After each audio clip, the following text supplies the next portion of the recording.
नमस्कार दोस्तों, Bharatiya Vidya Bhavan powered by click India में आपका बेहद स्वागत है। आज हम बात करेंगे योगा के बारे में। योगा हमारी जिंदगी के लिए क्यों जरूरी है, हमारे दिनचर्या के लिए क्यों जरूरी है, इसको लेकर लगातार कई लोग कई तरह की बातें करते हैं।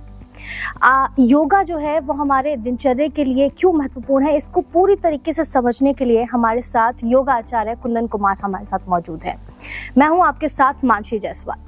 तो आइए इनसे समझने की कोशिश करते हैं कि सर, जिस तरीके से योगा धीरे धीरे करके हमारी ज़िंदगी के लिए एक महत्वपूर्ण हिस्सा बनता जा रहा है, लेकिन कहीं ना कहीं लोग ये समझने में देरी कर देते हैं कि योगा हमारे ज़िंदगी के लिए क्यों ज़्यादा महत्वपूर्ण है, क्यों हमें रोज़ योगा करना चाहिए। पहला सवाल। दूसरा सवाल ये बनता है कि वो मैं आपसे जानना चाहूँगी कि योग और योगा, इन दोनों चीज़ों में क्या अंतर है?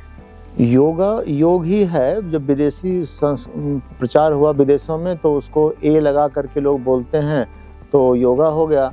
तो योग ही है। मूल शब्द जो शुद्ध है वो योग ही है। योग यानी जुड़ना, जीवात्मा का परमात्मा से जुड़ना। वो लोग में ए लगाने की एक परंपरा है तो योगा हो गया। और एक ऐसी मानसिकता भी कुछ भाग्य दुर्भाग्य जो भी हो उससे है कि अब विदेशों में जिसका प्रचलन हो जाएगा तब भारत में ज़्यादा पॉपुलैरिटी उसकी होती है, तो वो लोग भी करने लगे। तो इसलिए नहीं होता है कि घर में सब कुछ आसानी से सुलभ है तो उसकी महत्ता कम होती है। यहाँ तो योग भारत में अनादिकाल से ही है। भगवान की शुरू से परंपरा रही है, इसकी भगवान ही इसके गुरु हैं। तो योग ही है योगा, जो कि उसको योगा लोग कहते हैं। एक्चुअली मूल शब्द योग ही है शुद्ध। हाँ जी सर, योग कहा जाता है कि हमारे मन से जुड़ा हुआ होता है, वो हमारी मन की शुद्धि करता है, और योगा जो होता है वो हमारे शरीर की शुद्धि करता है। तो उसको थोड़ा सा एक्सप्लेन। ऐसा नहीं है, ऐसा लोग मानने लगे होंगे कई सर्कल्स में, लेकिन जो जानकार हैं ऐसा नहीं मानते। वो वास्तव में ऐसा है भी नहीं। योग जो है वो उसका अर्थ है जीवात्मा का परमात्मा से मेल। उसके लिए शरीर की शुद्धि, मन की शुद्धि और आत्मा का उन्नयन, तीनों का समावेश है। एक्चुअली योग की जो परिभाषा भगवान ने दे रखी है वो योगः कर्मसु कौशलम, कर्मों में कुशलता ही योग है। और कुछ इसके नियम हैं। तो नियम जो बनाया है वो हमारे शरीर को शुद्ध करने के लिए, मन को पवित्र करने के लिए और आत्मा के उन्नयन के लिए, और इहलोक और परलोक दोनों में हम सुख शांति को उपलब्ध कर सकें और पारलौकिक सदगति को भी सुनिश्चित कर सकें। तो ये योग ऐसी विद्या है, सर्वांगीण विद्या है और अनूठी विद्या है और अकेली विद्या है जो कि जीवन के सभी पक्ष को आमूल चूल परिवर्तन करके उसको सर्वोत्कृष्ट ऊंचाई तक ले जा सकता है। और जो लोग इसका अभ्यास पूरी तन्मयता से कर रहे हैं वो लोग को उसको प्राप्त भी कर रहे हैं। तो युवा हैं, युवाओं को कैसे प्रेरित किया जाए योगा करने के लिए? हमने देखा है कि युवा जो है वो जिम की तरफ बढ़ते हैं, ना कि योगा की तरफ। तो किस तरीके से आप इसको देखते हैं? कई लोगों में ये भ्रांति है कि योग जो है आध्यात्मिक ज़्यादा है और फिजिकल हमें मसल बिल्डिंग और स्ट्रेंथ कम देगा। तो ये उसकी अज्ञानता की वजह से है। योग तो शक्ति का विज्ञान है ना। मन को शक्तिशाली बनाता है, शरीर को शक्तिशाली बनाता है। मसल बिल्डिंग भले ना करे लेकिन वो शरीर को मजबूत तो बनाता ही है। तो इसलिए उस अज्ञानता की वजह से है। लेकिन जो इसको समझ रहे हैं और जान रहे हैं तो hordes and hordes of people all over the world they are coming, और पूरे दुनिया में इसकी व्यापक ख्याति है और स्थायी ख्याति इसकी रहेगी ही, क्योंकि ये भगवान की विद्या है और भगवान सर्वांगीण तत्व हैं, पूर्ण तत्व हैं। तो इसलिए इससे सभी जीवन के प्रत्येक पक्ष में लोगों को स्थायी लाभ की प्राप्ति हो रही है। इसलिए वो अब लोग इसको समझ के और पूरे संसार में इसकी तरफ लोग जो आ रहे हैं। और अब वो पहले की बात नहीं है कि इसकी पॉपुलैरिटी लगातार हो रही है और इसके ठोस कारण हैं और रहेंगे ही ये। हाँ, प्रधानमंत्री नरेंद्र मोदी लगातार इस बात को जाहिर भी करते हुए आए हैं कि योग हमारे ज़िंदगी के लिए कितना ज़रूरी है, और लगातार हमने देखा है कि वो खुद भी योग करके लोगों को भी प्रेरित करते हैं करने के लिए। लेकिन ऐसे कौन से आसन हैं जो करने चाहिए रोज़ाना हम लोगों को? देखिए, पवन मुक्तासन की श्रृंखला है जो प्री आसना सीरीज कहलाता है। उसमें पाँव के लोएस्ट लिम्ब से, टोज से लेकर के फिर एंकल से, फिर धीरे धीरे टखनों पर, फिर धीरे धीरे ऊपर तक जाते हैं। इसमें ये सभी लोगों को करना चाहिए। ये आसनाज में नहीं आता लेकिन प्री आसनाज में आता है। आसनाज में तो डूज एंड डोंट्स है कि ये लोग करेंगे, ये लोग नहीं करेंगे। लेकिन ये सभी लोगों के लिए है, इसमें किसी पर बंधन नहीं है। हाँ, अनलेस अनटिल किसी का एक्सट्रीम इमरजेंसी कुछ हो जाए, वरना ये सभी लोगों के लिए है और इसका अभ्यास सभी लोगों को करना चाहिए। इससे जीवन के अंतिम दिनों तक मोबिलिटी बनी रहेगी। इसके साथ साथ संयम का अभ्यास करना चाहिए और सात्विक आहार लेना चाहिए, सुपाच्य आहार लेना चाहिए, जिससे कि हमारे बॉडी में कोई प्रॉब्लम ना हो, कॉन्स्टिपेटिव बावल ना हो जाए। और ये जो पवन मुक्तासन की श्रृंखला है, इसी का अभ्यास करना चाहिए सभी लोगों को नित्य। तो ये प्री आसना क्रिया में आता है और इसका अभ्यास जो आपने पूछा कि किनको सबको क्या करना चाहिए, तो पवन मुक्तासन की पूरी श्रृंखला करना चाहिए और प्राणायाम में अनुलोम विलोम करना चाहिए। ये सभी के लिए है, इसमें किसी पर बंधन नहीं है। तो उसमें क्या है कि लॉन्ग ब्रीदिंग हो जाएगा और लंबा गहरा श्वसन लेना और छोड़ने का अभ्यास करना चाहिए।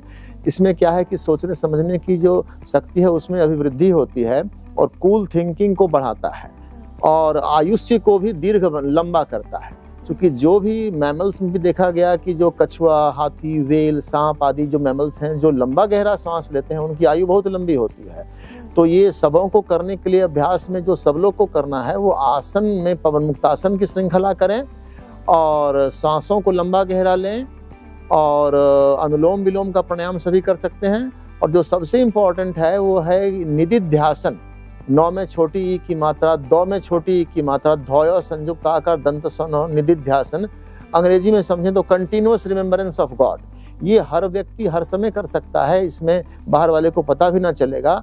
और इसके संबंध में शास्त्रों में बताया गया कि प्रणामो दुख समनः तम नमामि हरिम परम। 18 पुराणों में सिरमौर भागवत महापुराण का भी जो अंतिम श्लोक है वो सार रूप में है कि जो हमारा नित्य स्मरण करेगा, प्रणाम करेगा, उसके सभी दुखों की आत्यंतिक निवृत्ति हो जाएगी। और गीता आदि में भी है कि सर्वेषु कालेषु मामनुम स्मर। तो स्मर हर जगह जोर जोर से तो आप बोल के नहीं कर सकते, मुसीबत होगी, जो लोगों को डिस्टर्बेंस हो सकता है। तो मानसिक प्रणाम और स्मरण, ये जो निदिध्यासन शब्द संस्कृत में योग की शब्दावली है, तो ये सभी लोग को करना चाहिए और सबसे पावरफुल टूल है योग का। और बाकी भगवान जो है आसन प्राणायाम षटकर्म आदि अपने आप संजोग उस भक्त को करा देंगे। क्योंकि जब आप उसकी शरण में जाते हैं तो वो आपको अब बाकी व्यवस्था, जैसे जब बच्चा माँ की गोद में चला जाता है तो बाकी प्रबंध माँ कर देती है जी। इस प्रकार से। सर, आपने आहार का जिक्र किया, एक सवाल मेरे जहन में आया कि आजकल जिस तरीके का आहार लोग ले रहे हैं उससे कहीं ना कहीं काफ़ी सारी समस्या हमारे बॉडी में उत्पन्न हो रही है। तो उसको किस तरीके से देखते हैं? क्या योग इन सब चीज़ों को कवर कर सकता है? क्या उससे सुधारा जा सकता है? योग के संबंध में भगवान का स्पष्ट निर्णय है आहार के संबंध में। गीता में कहते हैं 17वें अध्याय के 8वें श्लोक में कि आयु, सत्व, बल, आरोग्य, सुख, प्रीति, विवर्धना, ये सब बढ़ जाएगा। हाँ, कैसा आहार करने से? सात्विक आहार की अनुशंसा स्पष्टता करते हैं कि रस्याः स्निग्धाः स्थिरा हृदया आहाराः सात्विक प्रिया। कि रसयुक्त स्निग्ध चिकने जो सात्विक आहार हैं वो करने से आगे जो पहले मैंने लाभ बताया कि आयु, सत्व, बल, आरोग्य सब बढ़ जाएगा। और ऐसा आहार करने से ये लाभ तो मिलेगा ही, और सात्विक पुरुषों को ऐसा आहार प्रिय भी होता है। तो और फिर राजसी तामसी के बारे में कह दिया कि कटु अम्ल लवनाति उष्ण तीक्ष्ण रुक्ष विदाहीनः। तो विदाहीन यानी जो जलन करने वाले आहार हैं, लाल मिर्च आदि हैं और अधिक सेवन, अब बहुत सॉल्टी है तो वो नुकसान, लवण आदि, अधिक गर्म है, अति उष्ण, कटु अम्ल, अब बहुत ज़्यादा इमली की चटनी है और अमचूर बहुत मात्रा में है, तो ये सब जो चटपटे चरकारे पदार्थ हैं ये चित्त का चांचल्य बढ़ाता है और शरीर में ये दुख शोक आमय प्रदा, ये भगवान की शब्दावली है। इसलिए स्पष्ट वो कहते हैं कि कटु अम्ल लवनाति उष्ण तीक्ष्ण रुक्ष विदाहीना आहारा राजशिष्टा दुख शोक आमय प्रदा। आमय संस्कृत का शब्द है, मतलब बीमारी होगी। फिर तामसी आहार के बारे में तो वो स्पष्टता कहते हैं कि यात यामम गत रसम पूति परियुषितम चयत उच्छिष्टम अपि चामेद्यम भोजनम तामस प्रियम। जो जूठा है, जो उच्छिष्ट है, जो अधपका है और जो तामसी आहार है, मांसाहार आदि, तो ये जो हैं ये अधोगति को ले जाते हैं। क्योंकि ये तामस प्रवृत्तियां दे arouse the tamasic temperament of a person and they arouse the baser instincts of a man and वो पतनोन्मुखी की तरफ ये मनुष्य को तत्कालिक कुछ स्ट्रेंथ होता है, लेकिन वो सात्विक स्ट्रेंथ नहीं है, वो तामसिक ऊर्जा है। तो इस प्रकार का निर्देश सात्विक आहार के प्रति भगवान ने स्पष्ट दिया है और व्यवहार में भी देखा जाता है कि इस प्रकार के पालन करने से आपको सुपाच्यता, आरोग्यता, मानसिक शांति, व्यवहार में चित्त के चांचल्य में सुधार और आत्म साक्षात्कार की योग्यता आदि सब प्रकार के लाभ की प्राप्ति होती है। तो आपने बताया कि कौन सा आहार लेना चाहिए और कौन सा नहीं लेना चाहिए। ये भगवान का ही निर्देश है, जो गुरुओं के गुरु हैं। तो बाकी सभी आचार्यों को, मनुष्यों को केवल उनको फॉलो करना है। बिल्कुल। एक सवाल और ये मेरे जहन में है कि आजकल प्रदूषण बहुत ज़्यादा बढ़ रहा है, जिसकी वजह से बहुत सारी समस्याएं लोगों को हो रही हैं। तो प्रदूषण को कम करने के लिए क्या योगा हमारी हेल्प करता है? बिल्कुल, प्रदूषण को कम करने के लिए हेल्प करता है। प्रदूषण तो उसका जो असर हमारे शरीर पर पड़ता है उसको कम करता है। लंग्स को प्यूरिफाई करने के लिए अनुलोम विलोम प्राणायाम है, भस्त्रिका आदि है, लंबा और जो हम आसन आदि करते हैं तो उससे इम्यूनिटी तो बढ़ती है। और मानसिक स्मरण जो भगवान का हम करते हैं वो सबसे बड़ा प्रोटेक्शन हो जाता है कि वो जो असंभव है उसको भी टाल देते हैं, है ना। तो कर्तुम अकर्तुम सब कुछ को वो टाल देते हैं। बाकी ये नहीं, क्रियाओं का जो लाभ है इसका भी अपना लाभ मिलता है। जैसे जो अनुलोम विलोम प्राणायाम के तो नस नाड़ियों की शुद्धि होती है, तो लंग्स का वो प्यूरिफिकेशन होता है। जैसे कपालभाति हम करते हैं तो कपाल प्रदेश का शोधन होता है और पूरे शरीर की जो नस नाड़ियों की 72,000 नस नाड़ियों की निर्मलता होती है, तो उससे प्यूरिफिकेशन तो होता ही है। और उस व्यक्ति में वातावरण को प्रदूषित न करने की प्रवृत्ति भी उत्पन्न होती है। वो प्रकृति के साथ मेल करने वाली प्रवृत्तियों में जाता है। उसका आहार विहार, खान पान, वेशभूषा और उसकी जो आदतें हैं और प्रकृति के दोहन के से विपरीत जो उसके पोषण वाली जो पक्ष है उसके व्यवहार में शामिल हो जाती है। इसलिए हर तरह से वो लाभ में रहता है।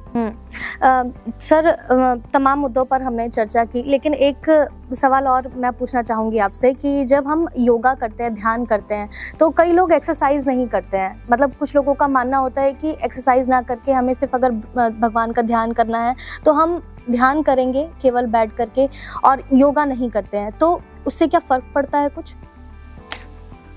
सबसे पहले तो ये समझना चाहिए कि योग जो है वो आसन को नहीं कहते, आसन उसका एक पार्ट है, ठीक है ना। तो जब हम योग कहते हैं तो उसमें सब कुछ आता है, यम नियम, आसन, प्राणायाम, प्रत्याहार, धारणा, ध्यान, समाधि, सब कुछ आता है। तो ये उसका अर्थ है। और जो लोग ये समझते हैं कि हम ध्यान केवल करेंगे और फिजिकल एक्टिविटी नहीं करेंगे, तो उनको थोड़ा सा फिजिकल एक्टिविटी बेसिक जैसे पवन मुक्तासन आदि और अनुलोम विलोम आदि कर लेना चाहिए। उससे शारीरिक स्वास्थ्य में और उसकी मोबिलिटी बनी रहेगी। तो दोनों का एक बहुत अधिक उसको करने की फिजिकल जरूरत नहीं है आध्यात्मिक पिपासुओं को, लेकिन बेसिक थोड़ा कर लेना चाहिए ताकि उसका लाभ भी उसको मिले, उससे वंचित ना रहे। सर, क्या इस बात में सच्चाई है कि शरीर शुद्ध रहेगा तो मन भी शुद्ध रहेगा? ये तो वैज्ञानिक भी है और ग्रंथ भी कहता है। वो ग्रंथ भी कहता है। पातंजल दर्शन में भी महर्षि पतंजलि कहते हैं कि शौचात स्वांग जुगुप्सा परैर और संसर्गः, और उसके बाद 5 प्रकार के और लाभ बताए हैं कि मन की प्रसन्नता होती है, चित्त की एकाग्रता होती है और आत्म साक्षात्कार की योग्यता भी होती है। तो जब हम शरीर शुद्ध रखेंगे तो उससे तो जो आरोग्यता की प्राप्ति और स्वच्छता की प्राप्ति होती है, उससे आत्म साक्षात्कार की योग्यता तक हो जाती है आरोग्यता के अलावा। तो उसकी तो शरीर के शोधन की आवश्यकता है ही है, स्नान आदि और जो भी शरीर की शुद्धि की क्रिया, मस्तक से पांव तक जो शौच में आता है, शौच कर्म में शौच में 2 पक्ष है, एक तो बाह्य पक्ष, बाह्य शुद्धि और आभ्यंतर शुचि। तो दोनों शुद्धि की जरूरत है। बाह्य शुद्धि भी भीतर की शुद्धि को मदद करता है और भीतर की शुद्धि तो सबसे अधिक आवश्यक है ही है। तो दोनों की आवश्यकता है, इससे फिर पूर्णता की प्राप्ति होती है। चलिए सर, बहुत बहुत शुक्रिया आपका हमसे बातचीत करने के लिए। तो तमाम तरह की जानकारी कुंदन जी ने हमें दी और हमने जाना कि किस तरीके से योग हमारी ज़िंदगी के लिए कितना महत्वपूर्ण है और कौन कौन से आसन हमें करने चाहिए। इसके अलावा बहुत सारी जानकारियाँ। इसके अलावा अगर आप कुछ और जानकारियाँ हासिल करना चाहते हैं तो हमें कमेंट बॉक्स में ज़रूर बताएं। फिलहाल इस खास कार्यक्रम में बस इतना ही। नमस्कार।